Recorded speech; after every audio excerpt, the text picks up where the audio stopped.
ഡൽഹി മുഖ്യമന്ത്രി അരവിന്ദ് കെജ്രിവാളിനെ ഇന്നലെ ഡൽഹിയിലെ റോസ് അവന്യൂ കോടതിയിൽ ഹാജരാക്കിയപ്പോൾ അദ്ദേഹം സ്വയം കേസ് വാദിച്ച കാര്യം ഞങ്ങൾ പറഞ്ഞിരുന്നു. അതോടൊപ്പം അദ്ദേഹം ഒരു വിശാലമായ ദീർഘമായ സ്റ്റേറ്റ്മെന്റ് അവിടെ കൊടുത്തിരുന്നു. ഇത് എങ്ങനെ ഒരു വ്യാജ കേസാണ് ED മദ്യനയ കേസിൽ എടുത്തിരിക്കുന്നത് എന്ന് തെളിവുകൾ സഹിതം അദ്ദേഹം ഒരു സ്റ്റേറ്റ്മെന്റ് ഹിന്ദി ഭാഷയിലാണ് കൊടുത്തത്.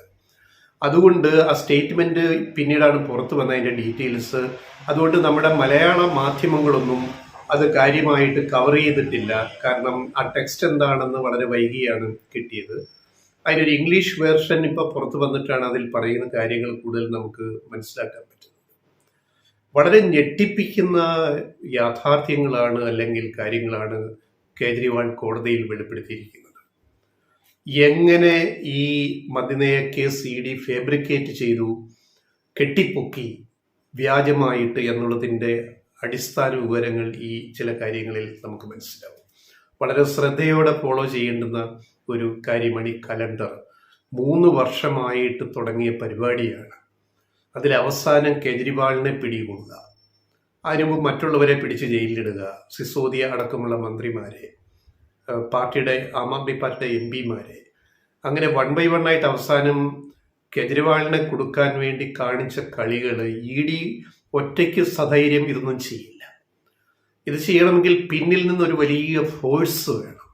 അങ്ങനെ ഇങ്ങനെ ചെയ്യുന്നത് അതിൻ്റെ വെറും ഉപകരണങ്ങളായിട്ടൊരു കേന്ദ്ര അന്വേഷണ ഏജൻസി എങ്ങനെ മാറുന്നു എന്നതിൻ്റെ ഏറ്റവും ഒടുവിലത്തെ തെളിവുകളാണ് കോടതിയിൽ ഹാജരാക്കപ്പെട്ടിരിക്കുന്നത്. ഡൽഹി മുഖ്യമന്ത്രി കൊടുത്തിരിക്കുന്നത് അത് അന്വേഷിക്കാൻ ധൈര്യമുണ്ടോ? അദ്ദേഹം ഉന്നയിച്ചിട്ടുള്ള കാര്യങ്ങൾ.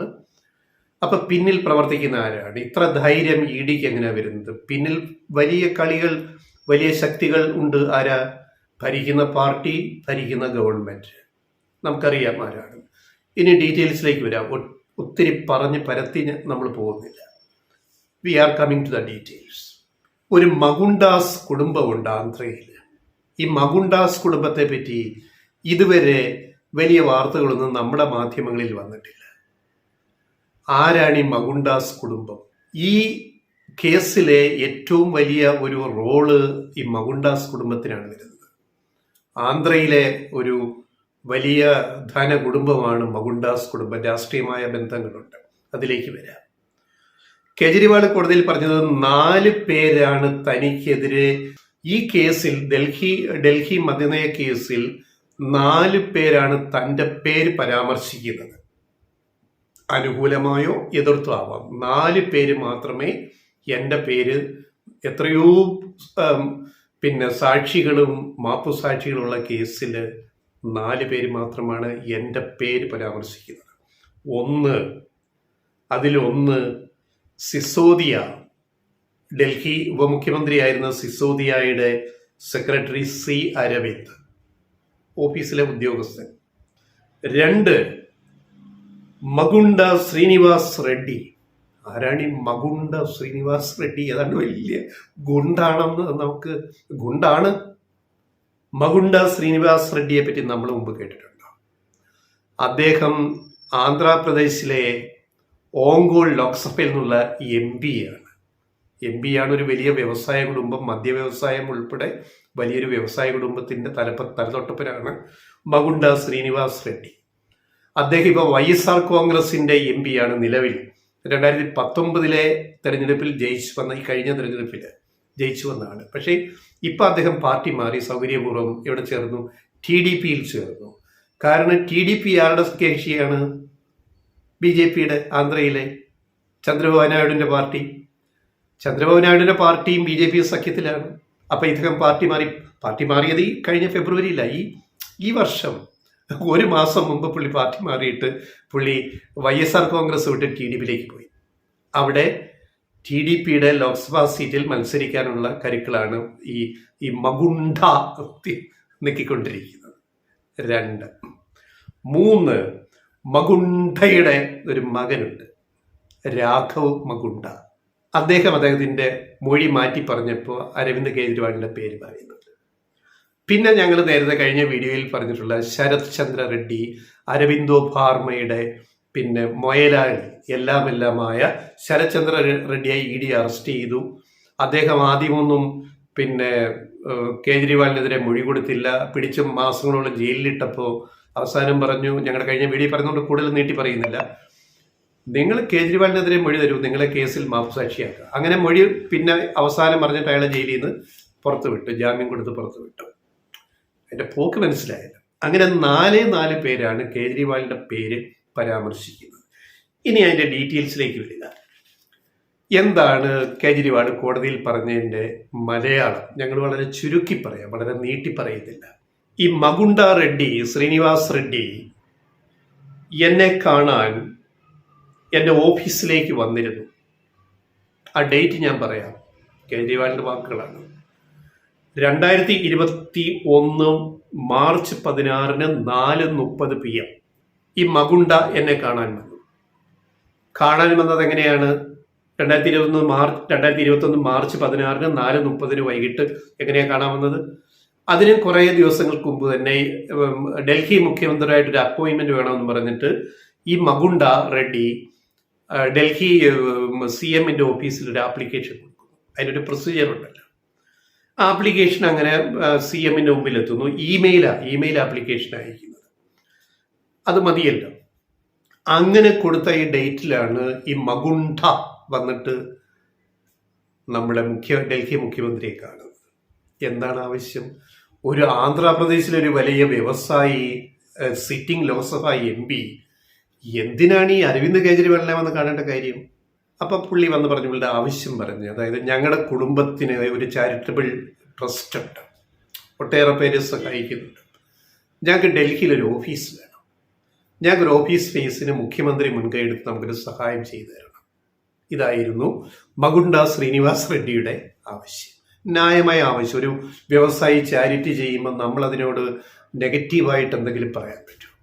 അപ്പൊ കേജ്രിവാൾ പറഞ്ഞു, വളരെ ഷാർപ്പായിട്ട് പറഞ്ഞു, ഈ ലാൻഡ് ഇഷ്യൂ എന്ന് പറയുന്നത് നമുക്ക് ലാൻഡ് തരാൻ പറ്റില്ല, ലാൻഡ് തരാനുള്ള അധികാരം ഞങ്ങൾക്കില്ല, ഡൽഹി പോലീസ് നമ്മുടെ കീഴിലല്ല എന്നതുപോലെ ലാൻഡ് അനുവദിക്കാനുള്ള അവകാശം ലഫ്റ്റനന്റ് ഗവർണർക്ക് തീരുമാനിക്കാൻ പറ്റൂ എന്ന് ഇദ്ദേഹം ബോധ്യപ്പെടുത്തി.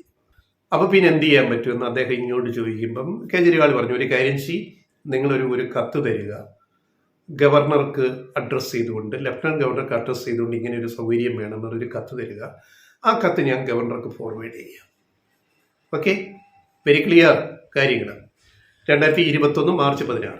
പിന്നെ അടുത്ത ഡേറ്റ്, ഇമ്പോർട്ടൻ്റ് ഡേറ്റ് പറയാം.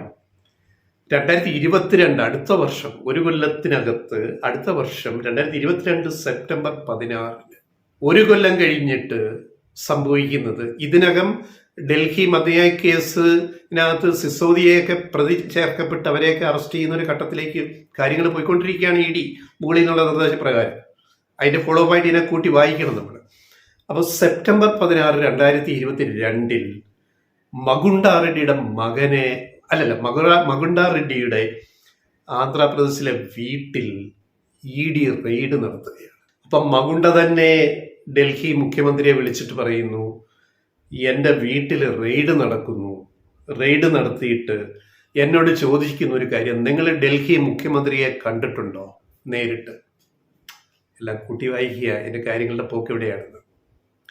ഡൽഹി മുഖ്യമന്ത്രിയെ മകുണ്ട ശ്രീനിവാസ് റെഡ്ഡി കണ്ട കാര്യമൊക്കെ ED അറിഞ്ഞിരിക്കുന്നു. അപ്പൊ അദ്ദേഹം കള്ളം പറയേണ്ട കാര്യമില്ല, കണ്ടിട്ടുണ്ട്, ഇന്ന കാര്യത്തിന് കണ്ടിട്ടുണ്ട്. ശരി. പക്ഷെ അത് അവർക്ക് തൃപ്തിയാവുന്നില്ല, EDക്ക് അത് തൃപ്തിയാവുന്നില്ല എന്നാണ് കേജ്രിവാളിനെ മകുണ്ട അറിയിക്കുന്നത്. പിന്നെന്ത് സംഭവിച്ചു? ഇത് കഴിഞ്ഞിട്ട് മകുണ്ടയുടെ മകൻ രാഘവിനെ ED അറസ്റ്റ് ചെയ്യുന്നു. വിച്ച് ഹണ്ടിങ്, വേട്ടയാടൽ എവിടെ നടക്കുന്നു എന്ന് ആലോചിക്കാം. ഒരു കേസ് എങ്ങനെ ബിൽഡപ്പ് ചെയ്യുന്നു, ഇതിന്റെ പിന്നിൽ ആരാ കളിക്കുന്നതെന്നൊക്കെ നമ്മൾ ഊഹിക്കുക. രാഘവ് അറസ്റ്റഡ്, MP മകനെ അറസ്റ്റ് ചെയ്യുന്നു. അങ്ങനെ അദ്ദേഹം 6 മാസം ജയിലിൽ കിടക്കുകയാണ്. ആര്? ഈ MP മകൻ. ഒന്നും ചെയ്യാൻ പറ്റുന്നില്ല. ഇതാണ് ED കള്ളപ്പണ കേസിന്റെ ഏറ്റവും വലിയ കുരുക്കി. എത്രയും പെട്ടെന്ന് സുപ്രീം കോടതി റദ്ദാക്കേണ്ടുന്ന നിയമമാണിത്. കണ്ടവരെയെല്ലാം പിടിച്ച്, രാഷ്ട്രീയ പ്രതിനിധികളെ പിടിച്ച് ജയിലിലടയ്ക്കുന്ന EDക്ക് അധികാരം കൊടുക്കുന്ന ഈ കരി നിയമം, ഞങ്ങൾ മുമ്പൊരു വീഡിയോയിൽ പറഞ്ഞ്, എത്രയും പെട്ടെന്ന് സുപ്രീം കോടതി ഈ നിയമം റദ്ദാക്കിയാൽ പിന്നെ ഈ പല്ലുപോയ സിംഹം പോലെയാവും കേന്ദ്ര സർക്കാർ. ഒരു സംശയമില്ല. മകൻ മൊഴി കൊടുത്തു. ആ മൊഴിയിലൊന്നും കേജ്രിവാളിൻ്റെ പേരില്ല. അവസാന മൊഴി, അഞ്ചാമതും മൊഴി കൊടുത്തു കഴിഞ്ഞപ്പം ED പറഞ്ഞു, കേജ്രിവാളിനെതിരെ ഒരു മൊഴി പറഞ്ഞു കഴിഞ്ഞാൽ ജാമ്യം കിട്ടും, മാപ്പ് സാക്ഷിയാക്കാം, അപ്രൂവറാക്കാൻ പറ്റും എന്ന് പറഞ്ഞു. അങ്ങനെ ഏറ്റവും വലിയ തമാശ, അങ്ങനെ ജൂലൈ 16, 2023, അപ്പം 2021 തുടങ്ങി 2022, 2023 എത്ര കൃത്യമായിട്ട് മെറ്റിക്കുലസ് ആയിട്ടാണ് ED കള്ളക്കഥകളും മെനയുന്നതെന്ന് ആലോചിക്കണം. ജൂലൈ 16 ഇദ്ദേഹം സ്റ്റേറ്റ്മെന്റ് കേജ്രിവാളിനെതിരെ കൊടുക്കുന്നു. ജൂലൈ 16 ആ ഡേറ്റ് പ്രധാനം. 16 കൊടുക്കുന്നു സ്റ്റേറ്റ്മെന്റ്. 18 ഇദ്ദേഹത്തെ ജയിലിൽ നിന്ന് പുറത്തു വിടുന്നു. Just 2 days, 48 hours Raghav free ആയിട്ട് ജയിലിൽ നിന്ന് ഇറങ്ങുന്നു, കേജ്രിവാളിനെതിരെ മൊഴിയും കൊടുത്തിട്ട്. ഏത് വ്യാജ മൊഴി. ഇപ്പൊ കേജ്രിവാളിലേക്ക് എങ്ങനെ ED ചാടി എങ്ങനെ എത്തി? ആർക്ക് വേണ്ടി? മഹാവിശ്വഗുരുവിന് വേണ്ടി. ഒരു വിശ്വഗുരുവാണല്ലോ ഇപ്പൊ ഇന്ത്യ ഭരിക്കുന്നത്. ആ വിശ്വഗുരുവിന് വേണ്ടി കാട്ടിക്കൊട്ടുന്ന വിക്രിയകളാണ് ഈ പറയുന്നത്. അങ്ങനെ മകുണ്ട റെഡ്ഡിയുടെ മോൻ രാഘവ റെഡ്ഡി ജയിൽ മോചിതനായി. സന്തോഷം, കുടുംബത്തിന് സന്തോഷമായി. പക്ഷെ ആരെയാ കുടുക്കിയത്? ഒരു നിരപരാധിയെ, ഡൽഹി മുഖ്യമന്ത്രിയെ. അപ്പൊ ഈ കേസ് നിലനിൽക്കുന്ന ഒരു കേസേ അല്ല. കേജ്രിവാളിനെതിരെയുള്ള ഈ മദ്യനയ കേസ് കെട്ടിപ്പൊക്കിയ കേസാണ്. ഇതിന്റെ മറവിൽ ED മെനഞ്ഞ കഥകൾ എത്രയാണെന്ന് ഇപ്പൊ ഈ കേജ്രിവാൾ കോടതിയിൽ കൊടുത്ത ഈ സ്റ്റേറ്റ്മെന്റിൽ നമുക്ക് കൂടുതൽ ബോധ്യപ്പെടും. ഒരു മുഖ്യമന്ത്രി അയാളെ പിടിച്ച് ജയിലിലിട്ടിട്ട് അദ്ദേഹം കോടതിയിൽ കൊടുത്ത ഈ മൊഴി വെറും പത്രസമ്മേളനത്തിൽ പുറത്തു വിളിച്ച് പറഞ്ഞതല്ല. ഇതേപ്പറ്റി കോടതി അന്വേഷണത്തിന് ഉത്തരവിടുമോ? അതാണ് അറിയേണ്ടത്. ഈ കോടതിയിൽ നമ്മൾ നീതി പ്രതീക്ഷിക്കുന്നു. ഒരു നിരപരാധിയെ ശിക്ഷിക്കാൻ പാടില്ല. അപ്പൊ എന്ത് കോടതി തീരുമാനിക്കുന്നു? കേജ്രിവാള് ജയിലിൽ കിടക്കുമോ, പുറത്ത് വരുമോ? ജയിലിൽ കിടന്നാലും ശരി, പുറത്ത് വന്നാലും ശരി, മോദി സർക്കാരിൻ്റെ തലവേദനയായിട്ടാണ് കേജ്രിവാൾ മാറിയിരിക്കുന്നത്. കേജ്രിവാളിനെ എന്തുകൊണ്ട് മോദിയും BJPയും സംഘപരിവാറും പേടിക്കുന്നു, ഭയപ്പെടുന്നു എന്ന് നമ്മൾ പറഞ്ഞതിൻ്റെ കാര്യങ്ങൾ ഇപ്പം മനസ്സിലായല്ലോ. ഇത് ഈ മഞ്ഞുമലയുടെ ഒരു അംശം മാത്രമേ വരുന്നുള്ളൂ. ഇനിയും പുറത്ത് ഒത്തിരി കാര്യങ്ങൾ വരാനുണ്ട് വരും ദിവസങ്ങളിൽ.